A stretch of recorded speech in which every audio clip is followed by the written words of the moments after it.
Just a real short video of my take on this air conditioner I received from Amazon. I've had it for about a week now.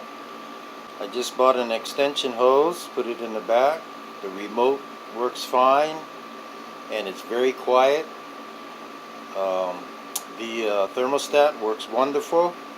If it's at 78, it'll drop 3 degrees lower, and if the room warms up, it'll go up. But yet, if it gets to 81, and then it'll drop right back down with the thermostat to 78. A lot of times it will remain below 78. So I consider this an excellent buy. I'm out of here.